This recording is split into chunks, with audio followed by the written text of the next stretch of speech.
Hi, I'm Pastor Randall Neal at Zion Lutheran Church, and today is Tuesday, April 13th, 2021. Thanks for joining me.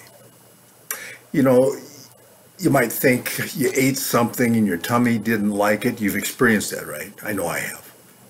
I love the phrase we say when we do. It didn't agree with me. Now, think about that. Now your stomach gets its revenge as it puts out an overdose of what? Stomach acid. You experience the distress, we call it heartburn, which has nothing to do with your heart, but anyway.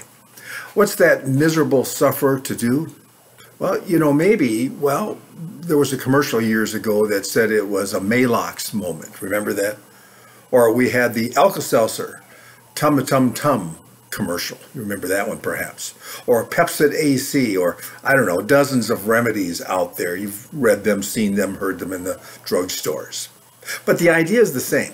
You've got acid eating away your insides, and you take a remedy that will neutralize the acid. Simple concept. Well, my friends, there's no simple pill to take for the acid that does the most damage inside of you. And I'm not talking about heartburn. I'm talking about some more devastating things to us. I'm talking about bitterness or unforgiveness.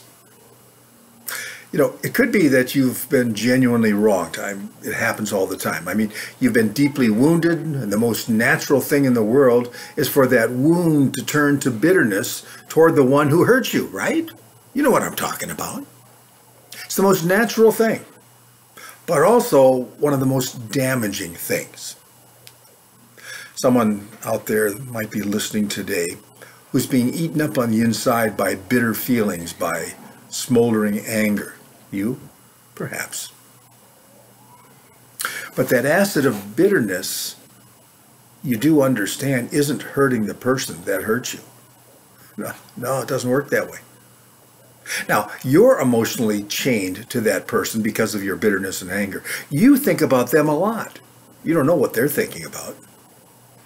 In fact, your bitterness may even be turning you hard on the inside. That's not a good thing. That acid may even be spilling on people you don't want to get it or who deserve it, people that you love. God says in Hebrews 12:15, there's a bitter root that grows up that causes trouble and defies many. Well, there's no pill that can neutralize the acid of bitterness.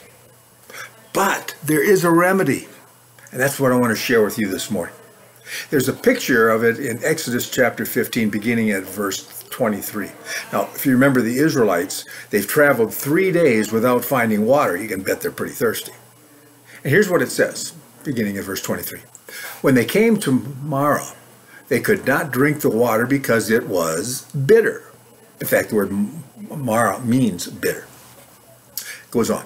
So the people grumbled against Moses, saying, "What are we to drink?"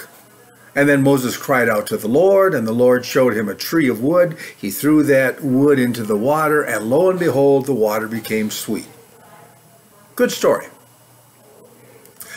Bitter water, God's remedy, a tree. God used a tree to do what would otherwise be impossible, make sweet what had been bitter for so long. But you do understand, my friends, he wants to do the same thing inside you with a tree of wood. But the tree I'm speaking of is where God forgave all that you and I have done against him. It's the cross of Jesus. God tells us, forgive as the Lord forgave you. Now, you and I certainly weren't forgiven based on deserving it. No, I'm not bragging about that, but I understand it. Certainly the people who nailed Jesus to that tree didn't deserve to have him say, "Father, forgive them." But he did.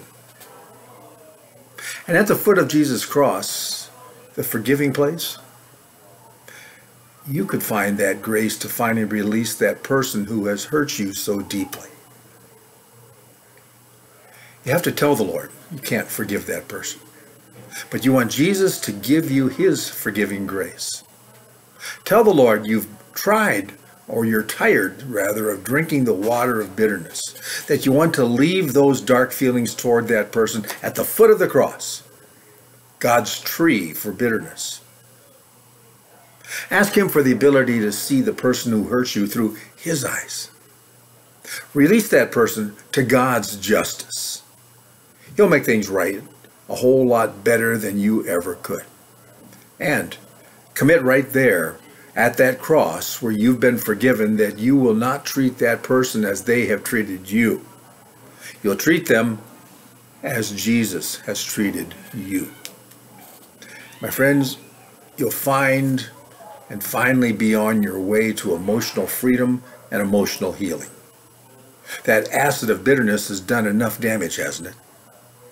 Jesus stands ready to neutralize that bitterness with a heavy dose of His forgiveness and loving grace. You'll find it at the cross, where you were forgiven. Thanks for listening. We'll talk to you next time.